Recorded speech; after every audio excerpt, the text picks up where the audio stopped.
వి gold trusted gold buyers తాకట్టులో ఉన్న బంగారాన్ని విడిపించి ఈ రోజు ఉన్న మార్కెట్ ధరకే కొనబడును. మరిన్ని వివరాలకు సంప్రదించండి 7771077720. పవిత్రమైనటువంటి మీడియా రంగంలో అవినీతి అక్రమార్జనతో ఆ రంగానికి ఒక కలుపు మొక్కలా తయారైంది సాక్షి మీడియా అనేది అందరికీ తెలుసు. సాక్షి మీడియా పుట్టుక దగ్గర నుంచి ఈ రోజు వరకు కూడా అబద్ధపు రాతలతో, అసత్య రాతలతో మొత్తం కూడా సమాజాన్ని ప్రభావితం చేయాలని ఏదో ఆలోచన చేస్తూ ఉంటారు.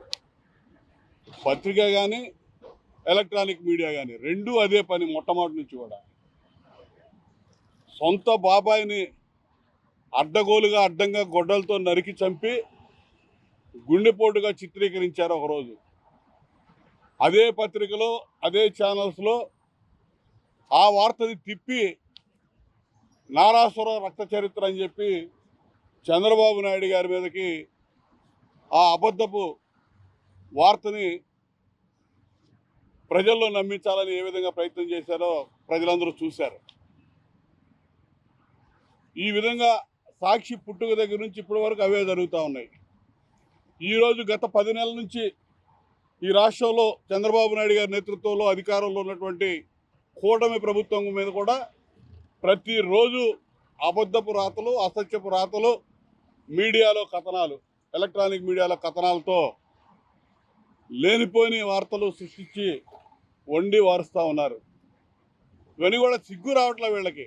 11 సీట్లు పరిమితం చేసి ప్రజా బాహుళ్యంలో పనికిరారు, ప్రజా జీవితానికి వీళ్ళు పనికిరారు, ప్రతిపక్ష హోదాకు కూడా తగడు జగన్మోహన్ రెడ్డి అని తీర్పిచ్చినా కూడా సిగ్గు లేకుండా ఈ మీడియాని అడ్డం పెట్టుకొని ఏదో చేయాలని చెప్పి కూటమి ప్రభుత్వం మీద తప్పుడు కథనాలతో ముందుకెళ్తున్నటువంటి పరిస్థితులు చూస్తూ ఉన్నాం. ఈరోజు మొన్నటికి మొన్న 5వ తేదీ పల్నాడు జిల్లాలో తెలంగాణ బోర్డర్లో ఒక హత్య జరిగింది. ఒక హత్య జరిగితే దాన్ని హరిశ్చంద్ర అనే అతను వాళ్ళ మామ అల్లుడికి సంబంధించి సొంత పొలం తగాదాలు ఉన్నాయి. 4 రోజుల ముందు గత సంవత్సరం గొడవల మీద వాళ్ళు కొట్టుకొని దాడులు చేసుకొని హాస్పిటల్స్ పాలై కేసులు పెట్టుకున్నారు. రీసెంట్గా మొన్న 5వ తేదీన అతను హరిశ్చంద్ర అనే అతను హత్య జరిగితే తెలంగాణ ఎడిషన్లో, గుంటూరు జిల్లా ఎడిషన్లో, ఉమ్మడి గుంటూరు జిల్లా ఎడిషన్లో తెలుగుదేశం పార్టీ నాయకులకి, కార్యకర్తలకి భయపడి వైఎస్ఆర్సీపీ నాయకుడు తెలంగాణలో ఆశ్రయం పొంది అక్కడ ఉంటే పిలిపించి ఇక్కడ హత్య చేశారని చెప్పి ఒక వార్త రాశారు. అదే రోజు అదే వార్తని మామాళ్ళుల మధ్య గత సంవత్సర కాలంగా ఉన్నటువంటి గొడవల కారణంగా హత్యకి గావించబడ్డాడు, భూ వివాదాలు వాళ్ళిద్దరి మధ్య ఉన్నాయి, ఆ కారణంతో హత్య గావించబడ్డాడని చెప్పి తెలంగాణ ఎడిషన్లో అదే రోజు అదే వార్తను ప్రచురించారు.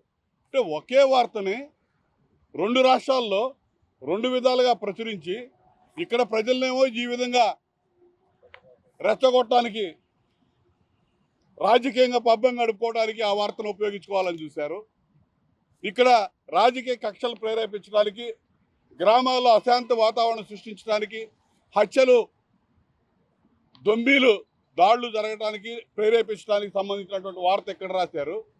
పక్క రాష్ట్రంలో రిపోర్టర్లు మాత్రం వాళ్ళకి ఇది రాసిన వాస్తవం తెలుసో కావాలనే ఆడున్నటువంటి వాస్తవం వారు రాశారు. ఈ విధంగా అడ్డగోలు వార్తల్ని ప్రచురితం చేస్తున్నటువంటి ఆ పత్రికా యాజమాన్యం మీద జగన్మోహన్ రెడ్డి అండ్ ఎవరైతే ఉన్నారో ఆ చీఫ్ ఎడిటర్లు కానీ వారందరి మీద చర్యలు తీసుకోవాలి, క్రిమినల్ యాక్షన్ తీసుకోవాలని డీజీపీ గారిని కలిసి ఈరోజు రిపోర్ట్ చేయడం జరిగింది. ఖచ్చితంగా ఈ పైత్యం ఏ స్థాయికి వెళ్తా ఉందంటే ఏళ్ల తరబడి ఈ సైకోలు ఇదే పని చేస్తూ ఉన్నారు. దీనికి ఎక్కడో చోట అడ్డుకట్ట అయిపోతే రాష్ట్రంలో చాలా ప్రమాదకరమైనటువంటి పరిస్థితులు తలెత్తే ప్రమాదం ఉంది. ఎందుకంటే వాళ్ళ చేతిలో మీడియా ఉంది. ఆ మీడియాని ఇష్టం వచ్చినట్టుగా అడ్డగోలుగా ఈ విధంగా దుర్వినియోగం చేస్తూ ఉన్నారు. ఈ విధంగా ఉంటే మరి ఏ విధంగా దీనికి అడ్డుకట్టేయాలి? పోలీసులే యాక్షన్ తీసుకోవాలి. జగన్మోహన్ రెడ్డికి సిగ్గు రావట్లా, అతను ఇంకా సీఎం అనే భ్రమలో ఉంటున్నాడు. ప్రజలు ఓడిచ్చారు, ఘోరంగా ఓడిచ్చారు అనేది అతనికి ఎక్కట్లా. ఏదో ఒక విధంగా అధికారంలో ఉన్నవాళ్ళ మీద ఈ విధమైన అసత్య ప్రచారాలు చేసి ఏదో పబ్బం గడుపుకోవాలని చూస్తూ ఉన్నాడు, తొందరపడతా ఉన్నాడు. ఎక్కడ పోయినా ఇదే పనులు చేస్తూ ఉన్నాడు. వాళ్ళ మీడియా ఇష్టానుసారం ఈ ప్రచారాలు ప్రసారాలు చేస్తూ ఉన్నాయి. కాబట్టి ఇటువంటి పరిస్థితుల్లో ఇవాళ పోలీసులు అప్రమత్తం అవ్వాల్సిన అవసరం ఉంది. ఈ మీడియాని కట్టడి చేయాల్సిన అవసరం ఉంది. వీళ్ళ మీద కేసులు, క్రిమినల్ కేసులు పెట్టాలి. ఎందుకంటే మీడియా స్వేచ్ఛ ఉంది కాబట్టి ఏదైనా రాస్తూ ఉంటారు. ఇది అడ్డగోలుగా క్రిమినల్ కాన్స్పిరసీ అనేది దీనిలో కనపడతా ఉంది. ఒకే రోజు ఒకే వ్యక్తికి సంబంధించినటువంటి హత్య ఒక రాష్ట్రంలో ఒక రకంగా, వాస్తవ పరిస్థితులు ఏవైతే ఉన్నాయో భూ వివాదాల వల్ల హత్య జరిగిందని రాస్తే ఒక పేపర్లో ఒక రాష్ట్రంలో తెలుగుదేశం పార్టీ నాయకుల యొక్క ధైర్యాన్ని దెబ్బతీయాలని కానీ, ప్రతిష్టను, మా పార్టీ యొక్క కార్యకర్తల నాయకుల యొక్క ప్రతిష్టను దెబ్బతీయాలని కానీ, ప్రభుత్వం యొక్క చర్యల్ని అనుమానించేలాగా ప్రజల్లో ఒక అపోహలు సృష్టించాలని ఈ మీడియా పన్నుతున్నటువంటి కుట్రలు, కుయుక్తుల్ని అడ్డుకట్ట వేయాలంటే ఖచ్చితంగా క్రిమినల్ కేసులు పెట్టి జైళ్లకు పంపించాలి ఆ యాజమాన్యాన్ని అని చెప్పి ఆ వార్తలు రాసిన విలేకరుల్ని, అదేవిధంగా దానికి కారణమైనటువంటి ఎడిటర్స్ని, యాజమాన్యాన్ని కూడా చర్యలు తీసుకోవాలి, క్రిమినల్ చర్యలు అని చెప్పి డీజీపీ గారిని కలవటం, వారికి కంప్లైంట్ ఇవ్వడం జరిగింది. దాన్ని పల్నాడు ఎస్పీకి దాన్ని ఫార్వర్డ్ చేశారు. మా ఎదురుగానే ఖచ్చితంగా యాక్షన్ తీసుకుంటామని చెప్పి తెలియజేశారు. ఇప్పటికైనా సరే వీళ్ళు బుద్ధి తెచ్చుకోరు. వీళ్ళ మీద ఖచ్చితంగా ఇదే విధంగా మేము కూడా వారిని సరైన సమయంలో ఏ విధంగా బుద్ధి చెప్పాలో అదే విధంగా మేము వారు చేసే ప్రతి చర్యను కూడా గమనిస్తూ ఉంటామని చెప్పి హెచ్చరిస్తా ఉన్నాం. మరిన్ని వీడియోస్ కోసం ఛానల్ ని సబ్స్క్రైబ్ చేయండి. లేటెస్ట్ అప్డేట్స్ కోసం వాట్సాప్ ఛానల్ ని ఫాలో అవ్వండి. ఆ లింక్ డిస్క్రిప్షన్ లో ఉంది.